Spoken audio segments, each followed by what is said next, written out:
Hello friends, welcome back to my channel. तो आज मैं आप सभी के साथ में शेयर कर रही हूँ चिकन लेग निहारी बनाने की बहुत ही ज़्यादा आसान सी रेसिपी।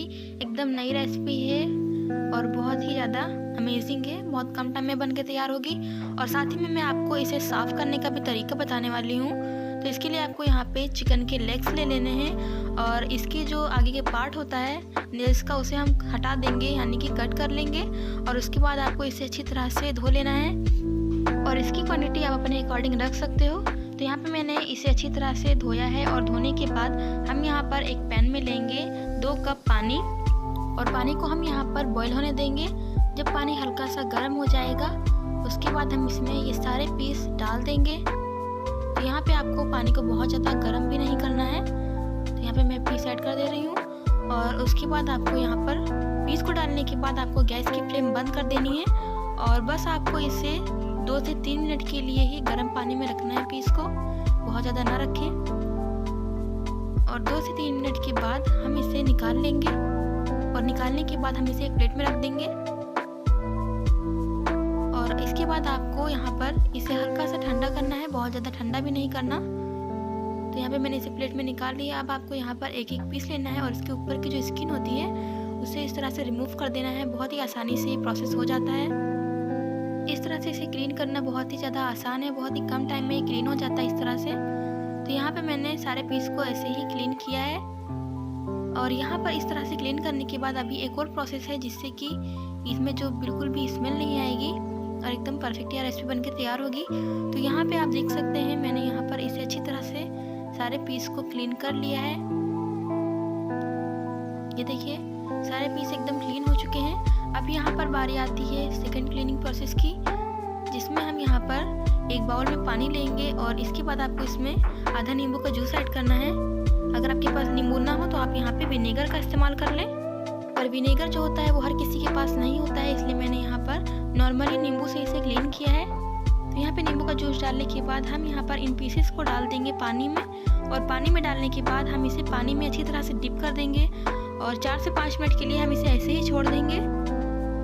तो यहाँ पर 4 से 5 मिनट के बाद हम यहाँ पर इसे चेक कर रहे हैं और यहाँ पर आप देख सकते हैं सारे पीस जो है वो एकदम क्लीन हो गए हैं। इसमें जो हल्का फुल्का ब्लड वगैरह लगा था वो भी एकदम साफ़ हो गया है। अब आपको इसे 4 से 5 बार पानी से अच्छी तरह से धो लेना है और उसके बाद इसको रख लेना है साइड में। अब हम यहाँ पे इसे बनाने का प्रोसेस स्टार्ट करते हैं। तो इसके लिए आपको एक कढ़ाई में लेना है सरसों का तेल, इसे हम गर्म कर लेंगे और तेल के गर्म हो जाने के बाद हम इसमें डालेंगे आधा छोटा चम्मच साबुत जीरा और जीरे को हम यहाँ पे हल्का सा क्रैकल करेंगे। उसके बाद हम इसमें डाल देंगे प्याज बारीक पीस में कटा हुआ। तो यहाँ पे मैंने प्याज ऐड कर दिया है और प्याज को हम यहाँ पे गोल्डन फ्राई कर लेंगे। तो यहाँ पे प्याज अच्छी तरह से फ्राई हो चुके हैं, इसका जो कलर है वो भी चेंज हो गया है। अब हम यहाँ पे डाल देंगे पीस। तो यहाँ पे जो लेग पीस है इसे मैंने बीच से कट कर लिया है क्योंकि काफ़ी बड़ी लग रही थी, इसलिए मैंने इसे बीच से 2 पार्ट कर दिए इसके। और इसको हम डालने के बाद गैस की फ्लेम हाई करके इसे चलाते हुए भूनेंगे जिससे कि ये अच्छी तरह से भून जाएगा। तो 4 से 5 मिनट के लिए आपको इसे हाई फ्लेम पर भूनना है और गैस की फ्लेम आपको हाई ही रखनी है। हाई फ्लेम पर आपको इसकी भुनाई करनी है और 4 से 5 मिनट के बाद हम इसे ऐसे ही छोड़ देंगे फ्राई होने के लिए। तो यहाँ पर मैंने इसे छोड़ दिया और गैस की फ्लेम लो कर दें इस पॉइंट पर।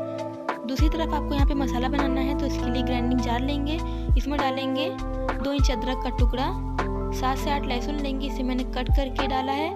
इसके बाद हम इसमें डालेंगे आधा छोटा चम्मच साबुत जीरा और इसी के साथ में हम यहाँ पर डालेंगे काली मिर्च आधा छोटा चम्मच और इसके बाद हम इसमें डालेंगे 4 से 5 लौंग और अब हम इसमें डालेंगे थोड़ी सी जावित्री, साथ ही में डालेंगे 2 छोटी इलायची और इसके बाद डालेंगे हम इसमें 2 इंच दालचीनी लकड़ी का टुकड़ा। अब इसमें डाल देंगे हम 1 बड़े साइज का टमाटर छोटे पीसेस में कटा हुआ। अब इसमें थोड़ा सा पानी ऐड करके इसका एक फाइन सा पेस्ट बना लेंगे और इस पेस्ट को हम डाल देंगे इस पीस में। तो यहाँ पे मैंने इसे डाल दिया है और अब हम गैस की फ्लेम हाई करके इसे भूनेंगे। इसमें मैंने थोड़ा सा पानी भी ऐड कर दिया है। जिस ग्राइंडिंग जार में मैंने मसाले को ग्राइंड किया था उसी जार में मैंने पानी लिया है और इसमें डाल दिया है। इसमें काफ़ी सारा पेस्ट लगा हुआ था। अब हम यहाँ पे गैस की फ्लेम हाई करके इसे हल्का सा भूनेंगे और भूनने के बाद हम इसमें डालेंगे आधा छोटा चम्मच नमक या फिर टेस्ट के अकॉर्डिंग और साथ में आपको डालना है आधा छोटा चम्मच हल्दी का पाउडर। अब इसमें हम डालेंगे लाल मिर्च का पाउडर आधा छोटा चम्मच, और साथ ही में डालेंगे 1 चम्मच धनिया का पाउडर। लाल मिर्च आप अपने अकॉर्डिंग भी ले सकते हैं। साथ ही में डालेंगे हम इसमें कश्मीरी लाल मिर्च का पाउडर आधा चम्मच। ये अच्छे कलर के लिए होता है, ये तीखा बहुत कम होता है। अब गैस की फ्लेम हाई करके इन मसालों के साथ में हम इन सभी चीज़ों को अच्छी तरह से भून लेंगे। तो यहाँ पे आपको इसे भूनना है और भूनने के बाद हम इसे कवर कर देंगे। कवर करके हम इसे 10 से 12 मिनट के लिए पकाएंगे, जिससे कि सारी जो पीसेस है वो अच्छी तरह से पक जाएंगी और मसालों का जो फ्लेवर है वो इनमें अच्छी तरह से आएगा। तो यहाँ पे इसे पकते हुए 10 मिनट हो चुके हैं। अब हम यहाँ पे इसे चेक करेंगे। तो यहाँ पे आप देख सकते हैं पीस जो है वो अच्छी तरह से पक गई है। अब आपको यहाँ पर इसे भूनना है। तो गैस की फ्लेम हाई करिए और हाई फ्लेम पे इसे भूनिए जब तक इसका जो कलर है वो चेंज ना हो जाए।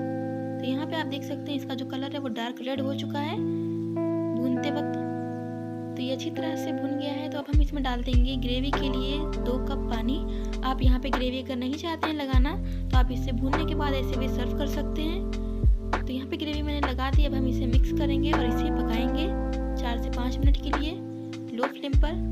इसी बीच में हम इसमें डाल देंगे बारीक कटा हुआ हरा धनिया। अगर आपके पास हो तो आप डाल दें, वरना आप इसे स्किप कर दें। और धनिया डालने के बाद गैस की फ्लेम बंद कर देंगे और इसे मिक्स करेंगे। और मिक्स करने के बाद हम इसे करेंगे सर्व। तो यहाँ पर चिकन लेग पीस की नहरी बनके तैयार हो गई है।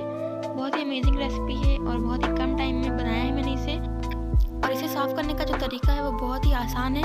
आप बहुत ही कम टाइम में इसे इस तरह से साफ़ कर सकते हैं। बहुत से लोग इसे आंच पर रखकर भी इसे सेकते हैं और इसके बाद इसकी जो स्किन होती है उसे हटाते हैं। तो उस प्रोसेस में थोड़ा सा वक्त लगता है। इस तरह से जब आप इसे पानी में बॉईल करके इसकी स्किन को हटाएंगे तो बहुत ही आसानी से हो जाएगा। तो आप इस रेसिपी को ट्राई करें और मुझे कमेंट करके बताएं कि आपको यह रेसिपी कैसी लगी। अच्छी लगी हो तो वीडियो को लाइक करें। चैनल पर पहली बार आए हों तो सब्सक्राइब कर लें। साथ ही बेल आइकन पर प्रेस कर दें, जिससे कि मेरे आने वाली नई वीडियोस का नोटिफिकेशन सबसे पहले आपको मिले। तो मिलते हैं नेक्स्ट वीडियो में एक और नई रेसिपी के साथ। तब तक के लिए बाय। Thanks for watching.